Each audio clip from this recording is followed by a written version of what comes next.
We're back after a week off. You lost your voice? How'd you lose your voice? Because the Cowboys? I lost my voice the week before. I had a little cold, but then I had to coach 3 flag football games back to back because it's my league, and we didn't have enough volunteers, so I ended up coaching a couple other teams. And I'm speaking, and then the day before I coached 2 basketball games of my son, so that shot my voice. And now I'm coming back. There were 2 days I couldn't even talk. Couldn't even talk. Well, you're back now. The promo's going well. We just talked about it off the air. That the other thing too, we didn't even talk about the portal one, which is very slow, and I understand why it's slow. But I had a few people I talked to about that one. So the high school one though is blowing up. Getting a lot of kids with offers, getting a lot of kids who are getting traction from it. A couple of kids have landed at places that they never in a million years thought they would prior to the promo. So it's myfootballcamps.com/D1. I got a lot of people in my DMs that I'm talking to about it, going back and forth, and I make it clear, this isn't free. This isn't, charity work. We're here to, get your name out there. A lot of interest from it though. And the good part is we're starting to see the results. And I think that's going to make it even more popular because people will see it works. They're going to realize that they should be doing it too. Well, it's a unique thing. And we talked about it, me and you, I think me and you are bad self-promoters in a sense, even though obviously we understand the business and the marketing side of it, but we're bad self-promoters because we don't stand on our high horse and say like, hey, we've done this and that. Like you don't go and say, I've done every 5-star since 99, right? And stand on your high horse. I don't go and say like, 4 to 5 Heisman Trophy winners have been through 4 of the last 6 Heisman Trophy winners been through our programs. But the fact that you've built the following, I've built the following, we've built, and we've put together such quality programs over these years in our own respect. So many coaches following us. Now the kids are benefiting because when we go and we talk about them, and the coaches that see it, they take that look, that look that you need to have. And so now you have the Dan Jaffe's, who's over 10 offers now. Bryce Enlow's got a bunch of FCS and Division II scholarship offers. Our 2 guys that went from nowhere, Ben Hartman and Carson Kruger. So Ben Hartman's going to Oregon State. Carson Kruger just announced, I think last week, to Florida Atlantic. I mean, it's on and on and on. Parker Meese is, forget it. He's got 30 offers now. Who else? Who am I missing? Oh, and Mosley right now has 3 offers. So it's one by one, and even down to Daniel Calicari, right? Came to us late. We put the video out. Hayden. Yep. Hayden, he had the skill sets, but he needed the little extra boost. That's what he needed, right? And because he had he played in a good program. They won a lot of games, but they're a triple option offense. So when we did the film, but being able to showcase him on all different avenues, meaning catching the pitch and running, catching a pass, returning an interception for a touchdown, showcases it. And now a Dayton comes along and says, hey, this kid's an athlete. Like, we'll figure out where to put him. You know what I mean? Right. So, and that's what it's about, like being able to showcase those different things in a slightly different light from guys who I think we know what we're doing. Yeah, and that's what it comes down to. And you know what? Honestly, at first, I didn't know if we knew what we were doing because no one's ever done this before. So it's like when we started this up, it was like, okay, I'm putting out, the film on this kid or this kid and this kid, and I think he's pretty good. And they're getting nothing for the first 3 months. And I'm like, whoa, but then you learn sometimes it's that fourth, or sometimes it's, it's not immediate. It's usually never immediate. It's a grind and it's a slow roll. So at first I was like, well, maybe this isn't what, is going to get the attention of people. And then now we're into it. I think we started this in, June, end of June. Yep. 6 months in. Now I understand, like we're on our first 6 month, most people sign up, for the 6 month plan. And we go beyond that, obviously. I think the guys who signed up for the 6 month plan in late June have probably gotten 12 videos, Yeah. But now that we've been through a full 6 month cycle with it and we see it works, it's almost like a it's a nice surprise. I was never confident or cocky about it. I didn't know. I'd never done this. Like you said, every 5-star since I started in 1998. Yeah, I never did 0 stars with no FCS interest, much less FBS. So I didn't know if it was work, but now it does, and it's kind of exciting. And I feel more comfortable, expressing to people that it will work now. You just got to be patient. And a lot of people want to do the one-timer, and I get that. And we've offered the 3-month now as an addition, because we were started one time, then 6-month, 12-month, and that's fine too. But now I'm understanding, if you've got nothing, the one time's not going to really move the needle for you. It's the 3-month minimum, maybe 6-month.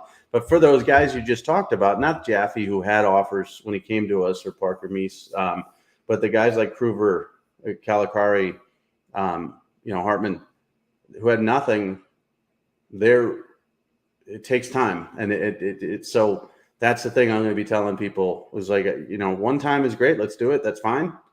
But you're going to need more and more and more. And it makes me think back to some of the one-timers we had who I thought were really good players. And they didn't sign up for anything additional other than the one time. Where have they gone? Have they had any success? So I think I'm going to double back on that just to check. I mean, it's over. A lot of those were 2023 guys. It's too late for that now. But we had some guys in the summer. I remember the tight end from Iowa. Yep. A good player. We did a one-timer on him. I can't remember his name. I have to look it up. I thought, if he were a 6-monther, would have hit. He would have hit. So there's other guys like that too that I think I got landed somewhere. But I think he was a kid that if he did a 6-monther could have really, like there's certain guys. Well, you can explain it best on this. Like when college coaches go through their process, there's so much they have to filter through, right? Like even though they have enormous staffs now, they still filter through so much film, right? And they all know the top 1% guys. So it's now, but there's still scholarships at the 1 to 2% guys, or whatever you want to call it, the 0.1 to 0.2, whatever you call it. That secondary group, there's still plenty of scholarships, but they have to filter harder, and I think that's where it comes in. I mean, and you said like, look, 3 of the 4 starting quarterbacks in this NFL, the playoffs, right? So we had Mahomes, we had Purdy, we had Hurts, and who am I missing? Joe Burrow, 3-star kid. He ended up at Ohio State, so maybe he didn't need us or anything, but he wasn't highly regarded. I mean, he was kind of, overlooked by some schools. Nebraska, he wanted to go to Nebraska. He had family ties to Nebraska. They didn't even offer him. Right. And then Purdy, well, he was I remember what Nick Saban, I posted a thing on that. Nick Saban said to him, great player, too short, not strong enough arm to be a Division I quarterback, right? So, well, he didn't say Division, but to be a quarterback at Alabama. Well, so they offered. He had a conditional offer, okay. Come throw for us. That's kind of how that works, and it. And we lost Mike, but yeah. So what we're saying is, he's saying he had a conditional offer that if you come and throw from that, you will then get the opportunity to possibly get a scholarship. So what's really cool is the opportunity before them. If you go to myfootballcamps.com/D1, we will be able to go ahead and book you to be able to start doing those promos for you. It's a great opportunity. I think I got Mike back here.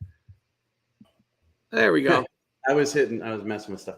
So, he had the conditional offer, which is, one of those things for quarterbacks. You come and throw for us, and we'll see if we like you. And they didn't like him enough to give him a committable offer, and he ended up at Iowa State. And Saban's, those were things he said. I mean, you're not big enough. Your arm strength is average, blah, blah, blah, which is true. I mean, all of it's true. He was lucky to land at a Power 5 program, but there are quarterbacks out there that, and again, I could tell you, these kids a lot of times are given a 3-star ranking just because they end up at Power 5. We've been over the 3-star ranking thing. I know a couple kids in the 2024 class who have already committed to smaller schools like, Pitt, who don't have rankings right now, I can 100% predict their ranking. I can tell you what their ranking is going to be because I know how it works. You know, they're going to look at this. They're going to say, well, we can't do a 2 because he's a Power 5 commitment. We can't piss off our pit site. They'll complain. So we're going to give him a 3. Do we give him a mid 3, low 3, high 3? And that's kind of like nobody has time to go through all the film. The coaches don't. We don't. I didn't at Rivals.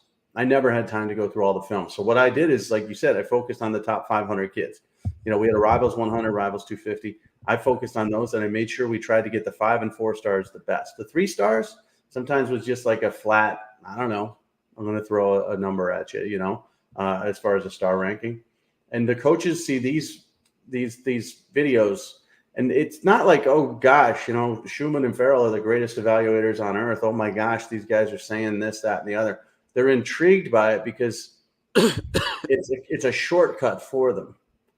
So, you know, Hartman would never, the offensive lineman who's going to Oregon State, would never come through their system ever.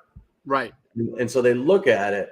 And again, he moved from Texas to Oregon, and he did a lot of the work himself, of course. I mean, he did all the work as far as a football player himself, but he put himself out there too. He reached out to coaches as you have to, but you have to be, that's part of it. Yeah. But they look at it and they're like, well, you know, I mean, this is in front of me. I don't have to go search for this. It's not a spam email. It's on a legitimate account. Let me take a look. And then what they'll do is they'll look at it and they'll put him in a bucket. Is he a guy we have no interest in whatsoever? Not going to look at him ever again. Is he a guy we have some interest in? Is he a guy that we think could be a scholarship guy? Is he a guy we think should be a preferred walk-on? Is a guy this, that, and the other? Put him in a bucket. They'll send him off to some GA, and then they'll say to the GA, let me know when there's new film on him. And then when we do another promotion, it may not be new film, but it might be different film. It might be the same film. The GA will go back to the coaches and say, this is up again. It could be the same exact thing that they're going to look at the second time. But then they become more familiar with them, and that's kind of how it works. So it's really a situation of, you know, I don't think anybody thinks you and I are the best evaluators of talent on the planet because there is no best evaluator on the planet. I mean, right. Mahomes was a kid I thought was drafted too high, and that turned out to be dumb. And I had him ranked as a 3-star out of high school. So what do I know? But I think the ease of it is so important in this day and age where they're focused on, you know, player management, the transfer portal, NIL, all this other garbage they got to deal with. They have less time than ever to go through film. So if they see it on their feeds, they're going to look at it, and that's going to give you a massive advantage over everybody else. And I would think that we have more experience than a lot of the GAs that are going through the films rapidly, that they have filtering, right? So, you know. Yeah, those guys are all. I mean, you know, they're college kids. You know, I'm not saying they're. No, they might be good, but they might be bad. I mean, right. I got a couple on my staff that are, you know, GAs at specific schools, and you know, when I see them, sometimes they're right on, and sometimes they're missing something entirely. But they're 22 or 21, and they don't have the 20 plus years of experience in looking at film and stuff like that too. So, but again, it's not like we're putting out this film and saying, "Come get these kids." I would take them. What we're doing is we're pointing out their skill level and their strengths, and that's it. And then they can do the evaluation on their own. So it's very interesting because I've always thought when we started this that this is going to be a business that eventually we can't keep up with. And then it was slow and slow and slow and slow. It's steady, but slow and slow and slow. And now it's starting to pick up. And I think, you know, a year from now, we're going to be talking about, you know, we got 5 salespeople, we got 6 people cutting video, and we're having trouble keeping up with this. You know, we're going to have to be selective about who we. But I didn't know if that was happening, and now it's starting to happen. There's no doubt about it. No doubt.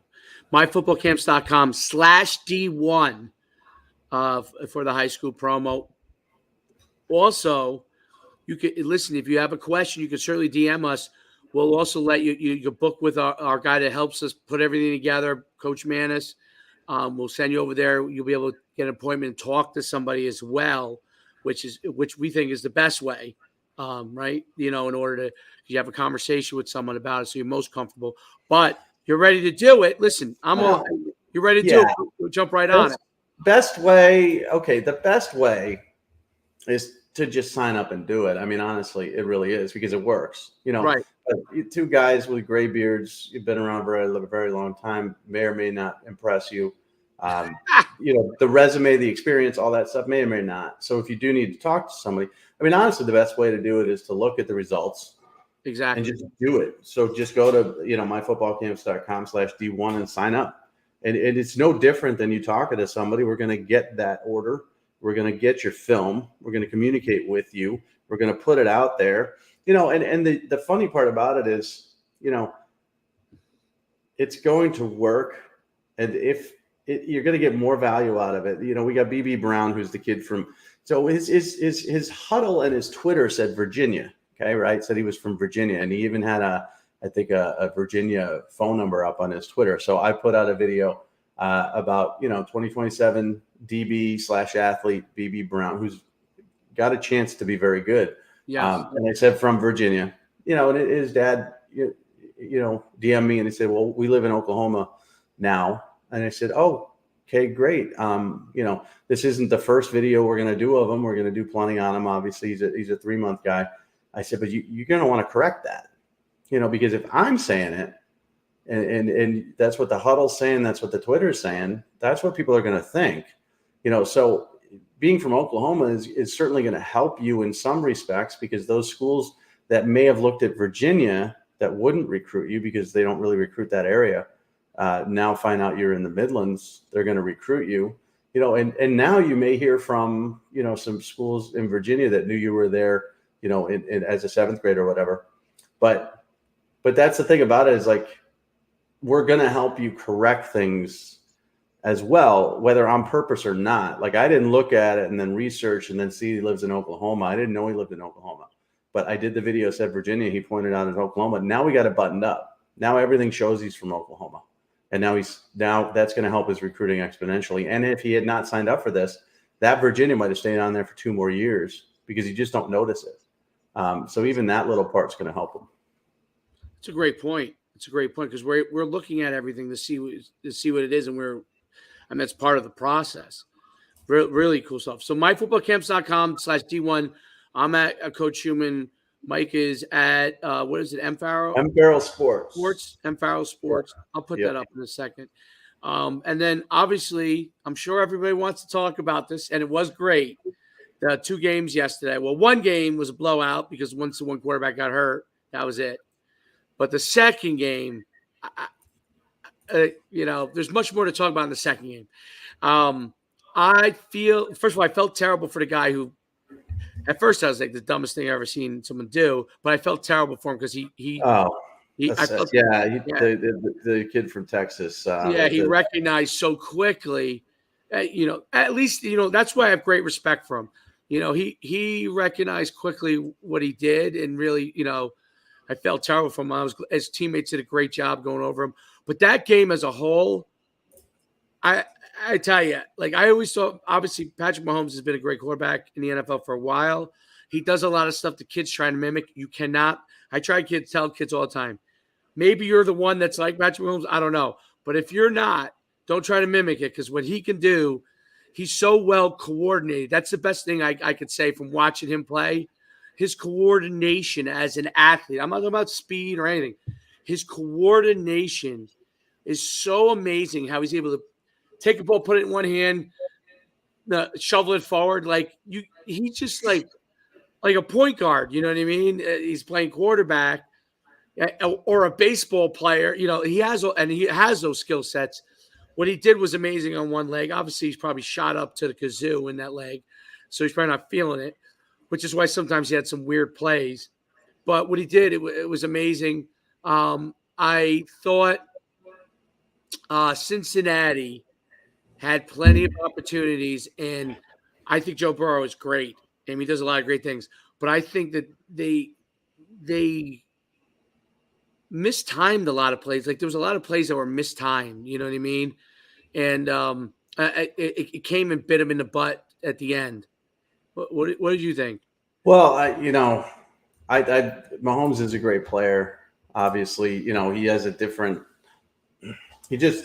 he heals quicker than human beings should. I remember a couple of years ago, he dislocated his knee and he was back in like 3 or 4 weeks. And I had him in fantasy football, and I was like, when I saw him dislocate his knee, I'm like, oh man, I'm screwed. And he was back so fast. And then the high ankle sprain that he suffered, we saw it. I mean, it wasn't a fake injury. That was and he's not in a walking boot, and he's back. And he, obviously he had trouble planting here and there. But the fact that the Chiefs won, losing all their receivers pretty much down to their last 3 guys, and Kelsey. But the takeaway from that particular game to me, Mahomes is great. Congrats to the Chiefs. They played a good defensive game as well. But this was just horrible officiating. And I'm not that guy that says things are rigged. Yep. But there's a reason why hashtag NFL rigged is trending right now. Yep. And we can talk about, so I talk about less about the 49ers and Eagles game because, obviously the first Devontae Smith catch was not a catch. And the 49ers got called for some penalties that I think were really bad calls. But they just didn't have a quarterback. They weren't going to win. I mean, when you're running the ball exclusively after Johnson went down with the concussion, your entire second half is one pass. Yeah. You're not going to win.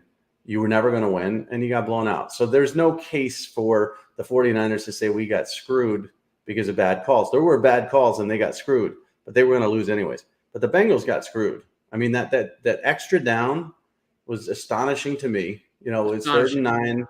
He gets 5 yards to Kelsey. It's supposed to be 4th and 4. They get off the field, and all of a sudden it's 3rd and 9 over again because apparently some ref was trying to blow it dead because the clock was running when it shouldn't have been running or whatever. But there's nobody on the field. None of the 22 players on the field heard anything. They acted as if it was a play. None of the officials heard anything. So they go back, give him an extra down. Then they call pass interference. Yep, on Eli. Apple. Yeah. Apple, right? It might have been him. I don't remember. But or Hilton. They were killing Hilton and Apple the whole game. Yeah, so then they call pass interference. So, that's 3rd and down. They stopped him again, pass interference. And then you look at the holding calls. I mean, on that last particular run by Mahomes, where there was a dumb penalty, dumb, horrible, dumb play. And that gave him the field goal to win. But there were 2 blatant holds on that one where, the guy was tackled. The left tackle held, the right end, but the right guard tackled, the defensive tackle trying to get the punt return. So Kansas City's punt return that got him in position, the nice return at the end. There were 2 blocks in the back, 2 of them. Yeah. 2 of them. One was blatant. One was, I could see how you could miss it. But the one was 2 people literally pushed the guy down. And to Taylor's credit, he didn't complain after the game because he could have. I mean, he was playing the whole game, obviously. But after the game, he didn't.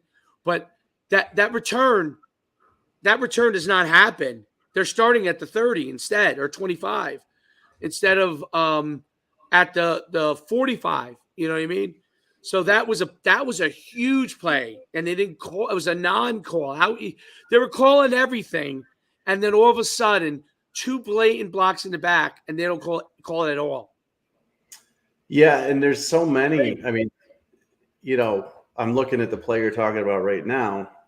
You see it? The 2 guys on one? Yeah. And there's another one behind the play, too. Yep, another one behind the play. You can't see. There's a different angle that you could see it, but it's really just. That's blatant, right?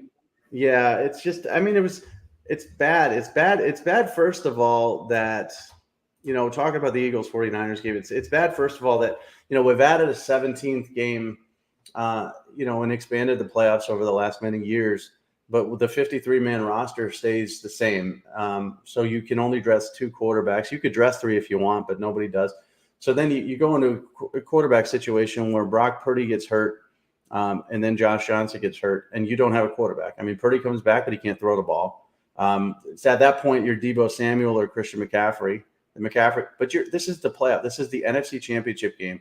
And you're down to nobody can throw the football on your offense because you have a 53-man roster. It should have been expanded to 60, even higher than that maybe. When you add a 17th game, you're going to get more injuries. When you add more teams to the playoff, you're going to get more injuries. So to have a game like that really just be determined simply because there were 2 quarterbacks injured and you didn't have a third, that's bad for the NFL. Then you flip it and you go to the officiating in the Chiefs game. which looked like they were trying to give the Chiefs every opportunity to win that football game. Yep, that's what I thought. Every time, they had them, a flag came out every time. And then every time the Chiefs had the ball, no flags came out. It was just really unbelievable. And I hate, listen, I live in a world of college football fans complaining about the officiating. And as a football fan, I've complained about officiating, before, where my team got screwed, blah, blah, blah. But this isn't even like Bengals fans saying we got screwed. This is everybody in the country, NFL rigged, hashtag NFL rigged, saying that this was rigged. This was made for the Chiefs to win. And when they weren't going to win, they made them win. And that's bad for football. And I think they lost, honestly, sadly, I think they lost a lot of fans this past weekend from those two things. I'll tell you, even the last play where he kind of pushed Mahomes out of bounds, but it was really more Mahomes' momentum that threw, that made it look really bad. You know what I mean? Like, he did hit him as he took one step out. He should have pulled off, and it was ridiculous they did. But his momentum he was in a full speed. He's a hard player, that guy. Asai, he goes 100 million miles an hour, and he was in a full speed sprint. And obviously, when he extended his arms, that's when it was going to happen. But he was flying so fast, I don't even know if he would have been able to stop anyway. It's just that he extended his arms and made it a blatant, right? But the bottom line is, because it's a quarterback, you can't touch a quarterback. Right. If it was a running back, they wouldn't have called that. No way. Probably not, or maybe because it was so dramatic. Like it was it was a long striding run. Right. But I will tell you this. I mean, there was a play earlier in the game, in the fourth quarter, early in the fourth quarter, where the Bengals were down to the 4-yard line. They threw one in the flat too. I believe it was Mixon. He gets hit. He gets dragged out of bounds at the 2, and the defender, number 35, comes in and hits him way out of bounds. Yep, 100%. I remember that. But he's a running back, so they're not going to call that. Now, not as equally dramatic as Patrick Mahomes on one leg in front of the Kansas City fans running for his life, and then he gets pushed out of bounds. Obviously, that flag was going to happen, and obviously, Asai should have done everything in his power to avoid even coming near the guy, because it was clear that he was falling out of bounds. So do whatever you can, even to the point where I know he hurt his knee. He did. I saw that. Even to the point of hurting yourself, to just not get that penalty. It was extremely dumb. Whether it should be called or not, of course they're going to call that on a quarterback, but you also have to call that on a running back. Yep. You have to make it equal. So I just think, and I like Travis Kelce. I have a tremendous respect for Travis Kelce as a football player. I thought he was a little Bush League, in his comments after, calling the Cincinnati mayor jabroni and all this other stuff. And what is jabroni? Before we go and attack him, which I wanted to, but jabroni. I was just in a discussion about this. Is jabroni from wrestling, from The Rock, or is it from what was that? The Big Lebowski. I couldn't remember. So I know it from The Rock. I know jabroni. Right? I know it from Always Sunny in Philadelphia. Actually, that show. Is that okay? Because one of the characters on there, Mac, uses the word jabroni, and it's like a Philly thing. Which was funny because Kelce's, he's from the Midwest. He's from Indiana. He was a quarterback out of high school. Didn't play well at quarterback. Went to Cincinnati, became a tight end. But his brother Jason is in Philly, so I thought it was a Philly thing, but. It could be from The Rock. It could be from the Big Lebowski. Whatever it is, it's fun. It's a funny, but I don't. I'm reading it now. Actually, I would have never known this. Oh, is ESPN going to hit me with all these? It's from. You ready? It's from. Originally, the Iron Sheik used to say it. Believe it or not. I remember that. And then The Rock made it famous.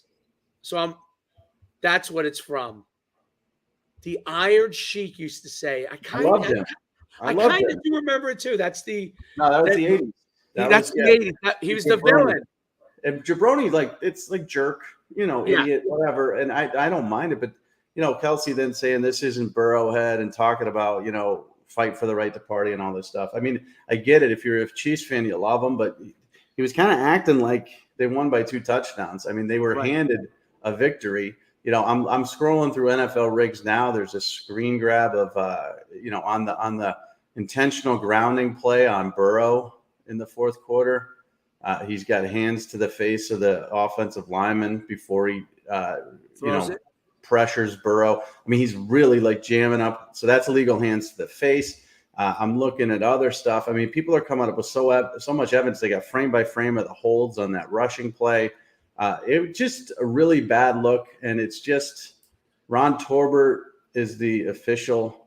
He was the guy in the glasses. They made so many bad calls, and it just always coincided with the Chiefs that this looks like it's fixed. I don't believe you could fix a football game. It's obviously very, very difficult to do. But this looks like it's fixed. So, and that's the thing, they want, so you want NFL fans to love the NFL, but what else do you want? You want them to gamble, right? The NFL is certainly in the business of gambling and making money off these DraftKings commercials. And now we got a beer one for the Super Bowl between 2 beers sponsored by DraftKings. You got the Gronk kick sponsored by FanDuel. Okay, you're in bed with gambling. Well, clean up your product so that it doesn't look fixed and rigged. Because I'll tell you what, I had a parlay. I gamble. It's legal here in Connecticut. I had the Eagles laying 2.5, and I parlayed the Cincinnati money line because it was a 1-point spread. So I might as well take if I think Cincinnati's going to win, and I feel robbed. Now, had it gone to overtime and Kansas City won, a little different. Right. But the way this game played out, throughout the game with an extra down, 5 downs, and then the penalty, and then the non-calls. I feel like I was cheated. I feel like somebody actually robbed me of my winnings. And that makes you not want to gamble again on the NFL. It also makes you not want to watch it anymore. I'm not going to not watch it. Of course, I'm a football fan. But I really think it's jobbed. And it's really an injustice as well. Let's say the Chiefs go on and beat the Eagles, which I don't think they really have the team to do that.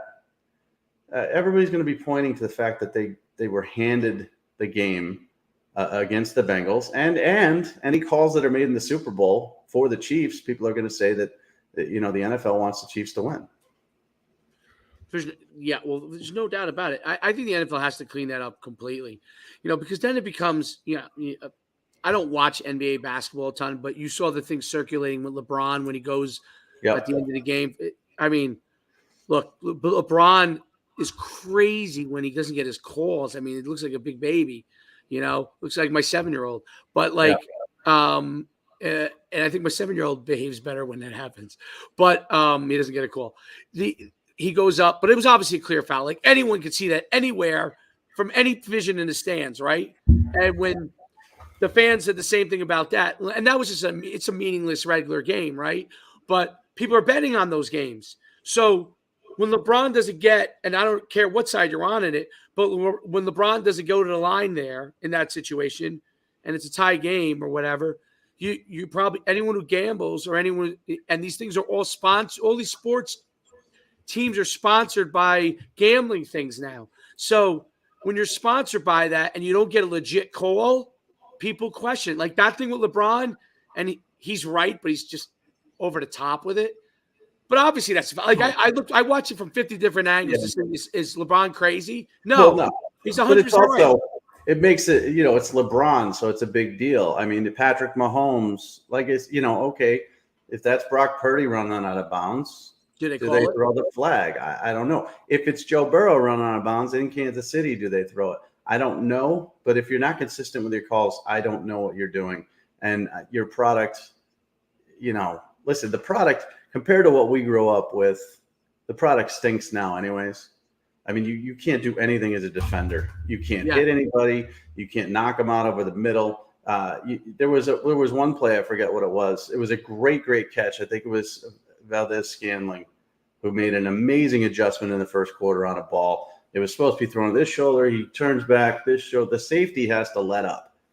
Now, when we grew up, Ronnie Lott would have taken that guy's head would have been in the third row, and he would not have caught the football. But you can't do that now. It's all geared towards the offense. I look at Troy Aikman's statistics, and they're just barf horrible compared to Phillip Rivers, who couldn't hold his jock as a player. Right. But it's all based on offense. It's all based on protecting everybody and protecting the quarterback especially. And it's all crap. But I mean, just because Burrow, as you know, tried to play up the roughing the passer as well in the second half, I think it was Houston came in 2 steps and put his hand on his chest and did kind of bump him. Now, Burrow fell over, exaggerated it. But if that's the case, if you can't take 2 steps and push somebody, then call that as well. And they're not doing that either. So the NFL product kind of stinks now.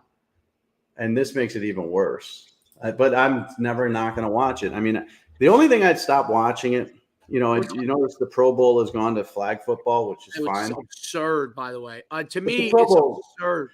But the Just Pro get Bowl, rid of it. Just get rid of it. I know, because the Pro Bowl is so bad. The Pro Bowl is unwatchable. Just give them 2 weeks vacation. Here's your gift. Go to Hawaii for 2 weeks. Well, here's the thing about that too is they got all these events and stuff. I don't know if anybody remembers Robert Edwards, the first round pick of the running back pick of the Patriots out of Georgia, who dislocated his leg, compound fracture playing volleyball at the Pro Bowl, ruined his career. Football on sand, remember? Yeah. But I mean, I wouldn't play flag football. I wouldn't do any of this crap for the Pro Bowl either. Get rid of it entirely.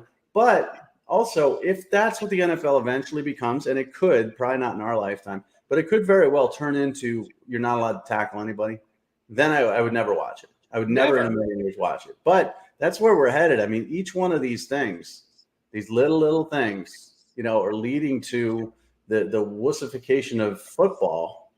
And now we've got, the officials are calling stuff that shouldn't be called. And then they're, swallowing their whistles on stuff that should be called. I really don't know if the officials know what the hell they call. I think they're making it up play by play, They may not. They may not know what to call in each play because first of all, there's so many nuances on the rules, right? That I'll go on the other side of it. As an official, hands, because defense can't do anything, right? So hands to the face. There's a rule for everything, right? So now, if they miss something that's definitely a penalty, they're going to be held accountable. If they don't call something, they're going to be held they're in a bad spot to begin with, I think. And then the fact that I truly believe that the NFL, these guys are influenced by who's home, who's this, who's screaming and yelling at them. They want to get out of there alive, and I don't know what goes on in their pre-conversations, but what was going on call-wise, it looks so one-sided. And listen, I've been to high school games where it's been we used to say there were places that we would play, and I would tell the kids before a game, this guy gets the same officials every single time, this coach, because the home team gets the officials. Same guys every single time. Unless you completely outplay them, if this is a back-and-forth game, we're not winning a back-and-forth game. So we have to outright win the game. And kids would always say to me, how do you know that it's the case? I'm like, I know the officials. I played here before. This guy is the same group of officials every single time. His AD pays them. Okay? Yep. It's not that they're trying to cheat. Okay? I just think that it becomes I run leagues. I know how it is. I run flag football leagues. I meet with the officials after, explain to them the rules, the mistakes they made, right? It's not that they don't want to throw a flag on me. It's that they know who it is who's paying them. I don't know how to put it any other way. So when a home team in high school, it's the same thing that happens. If they have the same guys that always officiate your games, these 6 guys officiate every game for XYZ high school, home game, every game. And the AD knows them. You can't tell me that there isn't an advantage. I'm not saying it's intentional. I'm just saying these guys know those kids every single week. You know what I'm saying? Yeah. And I think it becomes that kind of a thing. The NFL I think the gambling thing, you're right, dude. Because gambling is sponsored there, I'm not saying it's corrupt. I don't know whether it is or it isn't. I'm just saying that there's so many things that are bad call wise that they have to figure out either A, how to correct so it's better. Meaning the throw the in the the call on Burrow, what do you call it? The where he threw it away, or quote unquote threw it away. They called in the ground or whatever. Yeah, yeah, intentional grounding. Yeah, Intentional grounding. That play, they should have reviewed it themselves. They're not allowed to do it, but they should have reviewed it themselves and looked at it a second time and realized hands were to the face. QB's trying to get rid of the ball. There is a running receiver about five yards away. It's and there should have been a penalty there. We didn't call a penalty there. We're not going to call a penalty on grounding. No, incomplete pass. They should have reviewed something like that. There should be something in place to review. What's the sport that reviews things all the time? Is it basketball or soccer? It might be soccer. Where I might have seen the World Cup where they make a call like on a yellow card or something. You talk about like reviewing whether it's a true takedown or if somebody's flopping or whatever. Right, to make sure they don't throw a guy out of the gate, like give him a yellow card if it's not a true yellow card. I actually thought it was a pretty good thing because you do have guys that flop. You do, like you do have situations like that. And I think that taking a few seconds to do that, tennis has the automated out thing, which is like, I mean, some people hate it. I think it's so advanced. Well, that's eventually we're headed towards that for the line markers, 1st and 10 and all that stuff. Because you had a review, I believe, was it that game? Well, Scandal reached out the ball. They had to throw the flag to, because he extended the ball and he ended up getting a first down.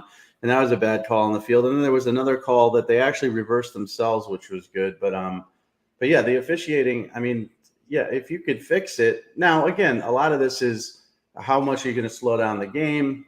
You're going to review every play.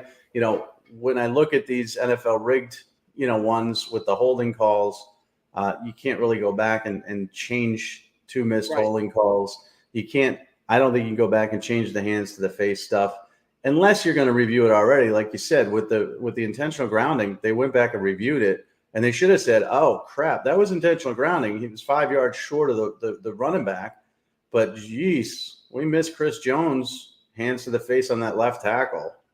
Then what do? Then you come back and you say, well, it is intentional grounding, but we missed this offsetting, replay the down. They just don't like when they review whether it's right or wrong. But if they see something else there, they really need to address it, and they don't. It's just a bad product. I mean, yesterday I was excited about those games. I'm a Cowboy fan. I hate the Eagles, but I hate the 49ers too from the old days. Yeah. I didn't care who won.